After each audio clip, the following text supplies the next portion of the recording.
This episode is for you if you have started to lose your confidence, or if you're feeling like you're in a period where you lack a bit of confidence. Maybe you had a spark and now it's gone. Maybe you're tackling something new and you just don't know where to begin and you just don't feel good enough. This is that episode that I wish, in fact, I don't need to wish. I'm going to record it and listen to it myself, because sometimes I should take my own advice. Lots of people come to me for advice, and I've even had my human design done with the lovely Emma, the spiritual leader, and I've posted about her before. I've shared an episode that I've done with her where she actually does my human design live on one of the Money Honey episodes.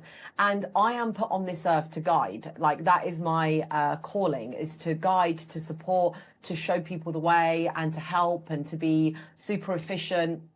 So yes, this episode is for me and you. And I just want to remind you, if you are back listening to one of these other episodes within the series called Listen When, or if you're new, let me explain. So essentially, I read a life-changing book. You know those life-changing books that you read.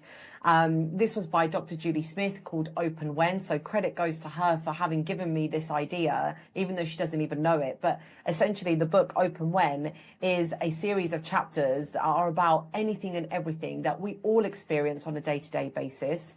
And when I feel I'm struggling with something, I just look for a chapter that is within her catalogue, within her book, and I'll find a chapter that closely relates to something I might be struggling with.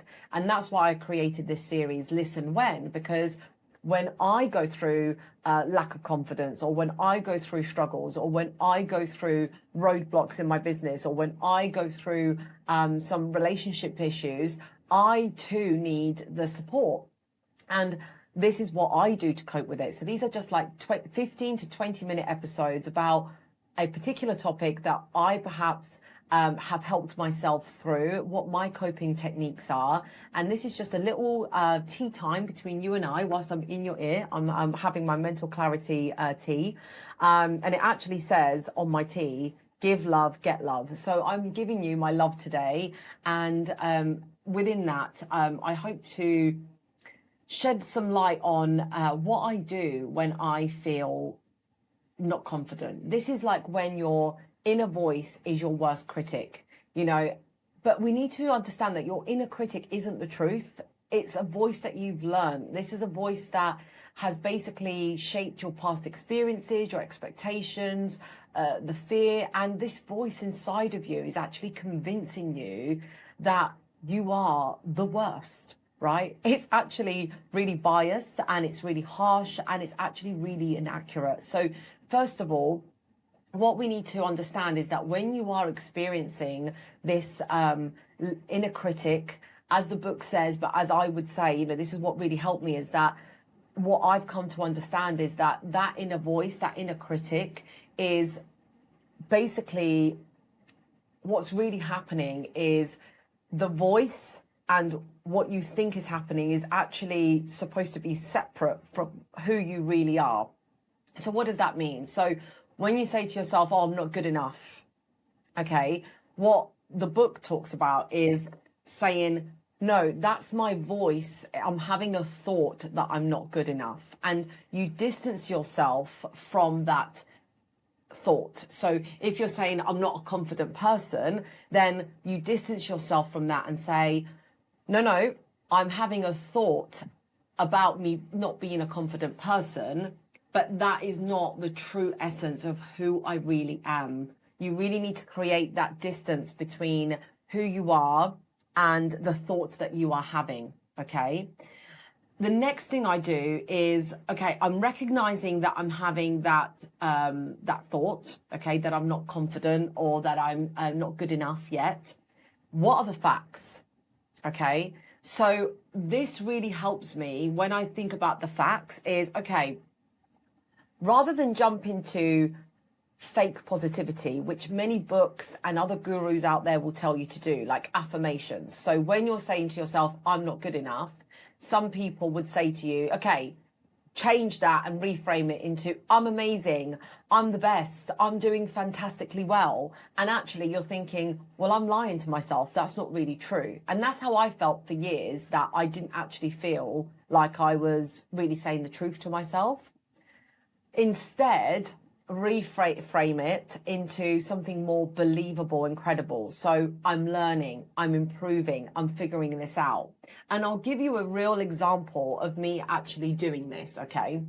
So I went on a YouTube course and I followed the course to the letter, right, to the T. So much so that I was such a teacher's pet without even recognizing it. The teacher, the person who brought us through the course, was actually pointing me out throughout the course and saying, "Oh, look what Roz has done, and look at this, and look at that." And I was like, "Oh, hello, I'm doing so amazing. Wow, I'm really going to fly through this. I'm going to absolutely smash it." When it actually came to launching the video, so we were brought through a series of like, do this, do that, you know, like a very DIY, like we weren't even, it wasn't like one-to-one coaching. It was, you would hear the coach, you would apply it to your own video. I then launched it. But obviously everyone else launched it at pretty much at the same time as well. Now, the particular person that I was kind of benchmarking myself against, not that she knew about it, but I had an eye on what she was doing as well. She's not a competitor. She's completely different.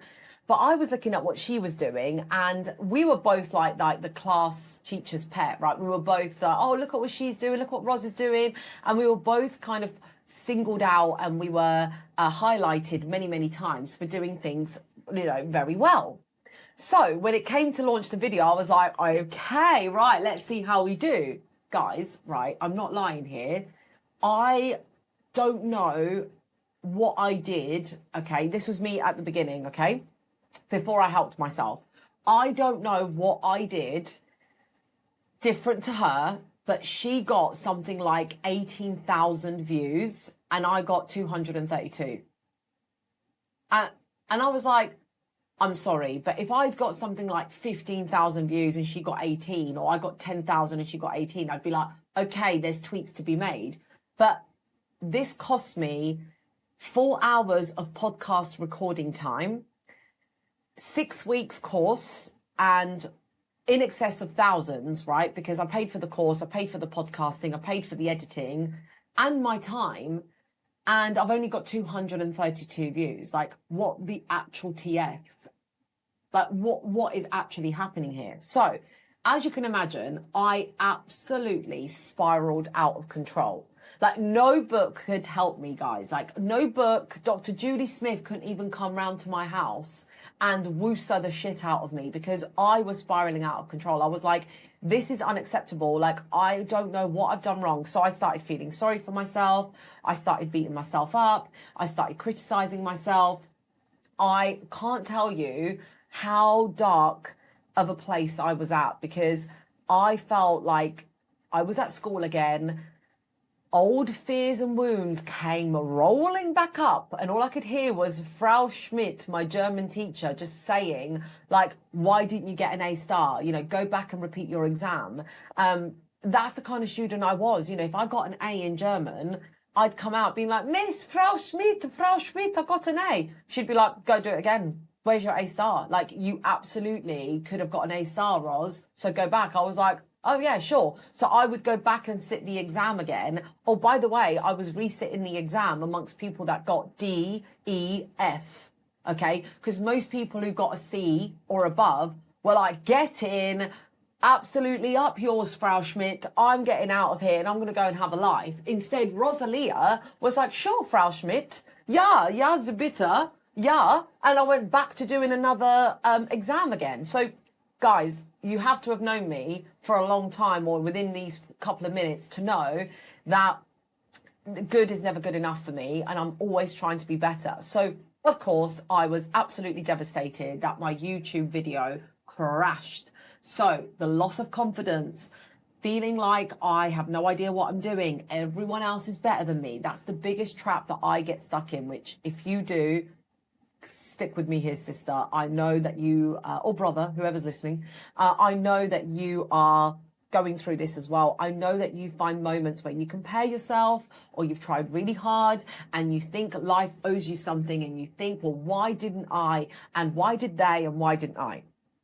Okay, so what did I do about it? After feeling very, very sorry for myself for weeks, I decided to instead reframe that and say, okay, success leaves clues. Do I believe that? Yes, I do. It does leave clues. Is posting on YouTube a skill that can be learned? Yes, it is. Okay, great. Now I can handle this. Is this other girl exactly the same as me? No. Therefore, can I learn from what this girl has done? Is there clues? Is there ideas? Is there strategies and techniques that I could learn from her? Could she be like that mirror that I would like to learn from? Because if there was nobody else and it was just me who got 232 views, I'd say, yay, great, there's no one else to compare it to. But because there was a benchmark, is there clues there that I could learn from? Absolutely. And this is where things changed for me. So whatever you're looking at right now, whether it's that exam that you failed, or it's, you know, that part in a gig that you wanted that someone else got instead of you, or that promotion that you got passed up on, or that client you lost to your competitor, or whatever it is, like fill in the blank, whatever you have lost your confidence in, think that person who seems to be doing it so much better than you, rather than making them the hero and you the zero and criticizing yourself, could you potentially look to that person with hunger and inspiration and challenge and eagerness to learn?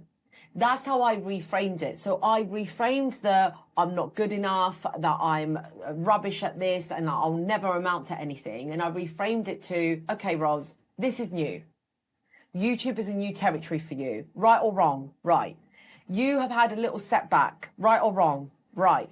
You've been out of practice. Right or wrong? Right. You are unfamiliar. This is a good one, guys. You are new, or this is unfamiliar territory. Right or wrong, Roz? Right. So in that case, how could you possibly be the best at this? How could you be amazing if you're out of practice? Are you taking the right steps to make it better? No, because I've been feeling sorry for myself. Right, there we go. Get to work. So the biggest lesson I have for you in this episode is get to work. Stop feeling sorry for yourself. Do what you need to do to make it work. If you've tried, try again. Get over yourself and try again. This is what I was saying to myself.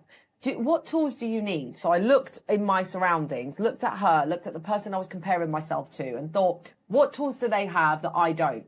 Okay, tick. What process did they go through that I didn't? I even used, listen to me, I even used AI to dissect my video, to dissect her video, and to analyze the differences. Okay, to analyze what was missing. What did I do well? What did I not do well? And I used Claude, I used ChatGPT. We do this for our clients as well. We analyze best performing content. We analyze what's trending, what's working, and then we put our own spin on it.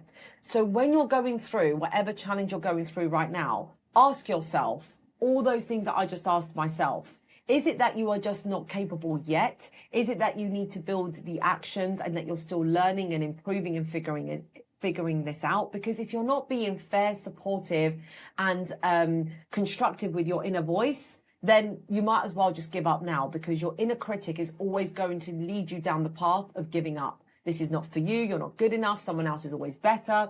It's going to push you to give up. Instead, just think, I'm rusty. I'm new at this. Do I have the right skills? Can I learn those skills? Who do I need to learn from? What clues has that person given me that I could inherit and that I could handle? This is how you show up. Despite the fear, I'm not trying to remove the fear. I'm not trying to say to you that there is a secret to how to be the best overnight. You have to do the work. Do the work. If someone else is doing the work and you are feeling sorry for yourself, then that person has just had that extra bit of window of time to get ahead.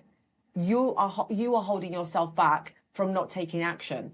So the next time you are feeling like you are struggling, that you're losing confidence and that you don't feel good enough yet, listen to this as a reminder and share it with someone who actually needs to hear it.